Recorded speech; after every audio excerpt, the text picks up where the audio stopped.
मेरा नाम ब्रिगेडियर उमर इल्ताफ़ है। I am commander CB scouts FC Balochistan north. इस वक्त हम ओसीपुर सेक्टर में उस इंसिडेंट साइट पे मौजूद हैं जहां ट्रेन को निशाना बनाया गया। और इस इलाके में आप ट्रेवल करके आए हैं, आपने इस इलाके में देख लिया है कि ये किस तरह की टेरेन है।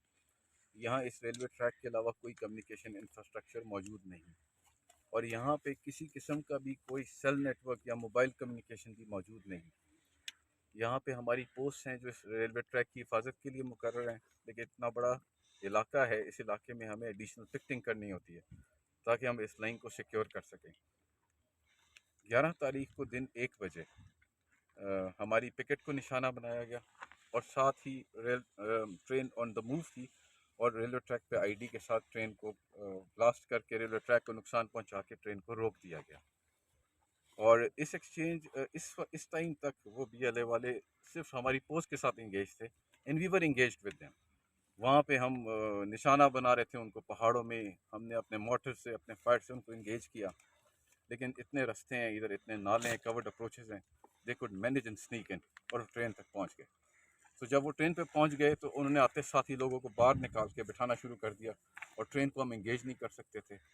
उन्होंने इन लोगों को ह्यूमन शील्ड के तौर पे यूज़ किया, और फिर हमारी इंगेजमेंट का पैटर्न फिर चेंज होता गया।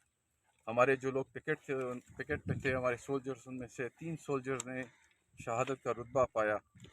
बड़ी जवामर्दी से लड़े, लेकिन वो तादाद में बहुत ज़्यादा थे।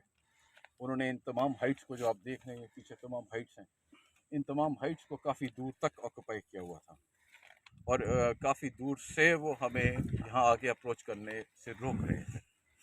तो ये बहुत बड़ा चैलेंज था कि आपके पास हॉस्टेज सिचुएशन भी हो, अप्रोच के भी बहुत ज़्यादा अपॉर्चुनिटीज़ ना हो।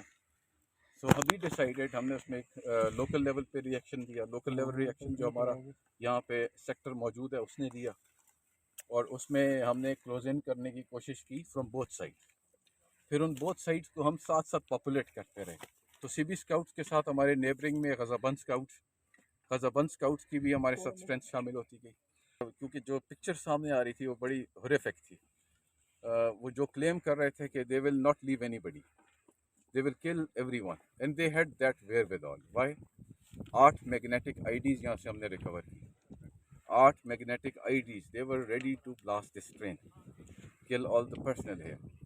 सो जो उनकी इंटेंशंस थी वो भी हमें बड़ी क्लियर हो रही थी, लेकिन हम इनको फॉलो कर रहे थे। इनका बड़ा ग्रुप रात के वक्त इनको छोड़ के पीछे की तरफ पहाड़ों में निकल गया, and they thought probably they are safe now, लेकिन उस वक्त से लेकर अब तक चल रहा है। सर, इस ब्लास्ट के हवाले से सिचुएशन बताएं। इस टाइम ट्रैक की क्या सिचुएशन है, कब तक रिपेयर मुकम्मल हो जाएगा और सर्विस कब तक बहाल होगी?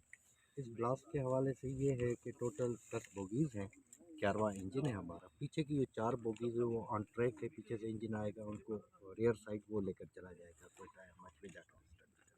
रेस्ट ऑफ द पूरा जो इंजन प्लस 5 का जो लोड है वो पूरा का पूरा ड्रेल है।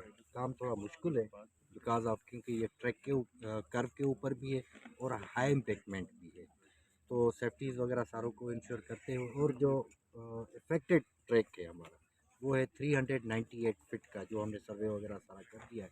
रिक्वायर्ड मटेरियल जो भी है वो हमने लोडिंग वगैरह करके पूरा रिलीफ में रखवा दिया है। जैसे ही हमें सिक्योरिटी क्लियरेंस मिलेगी तो इसमें 2 तरह के ऑपरेशन होंगे।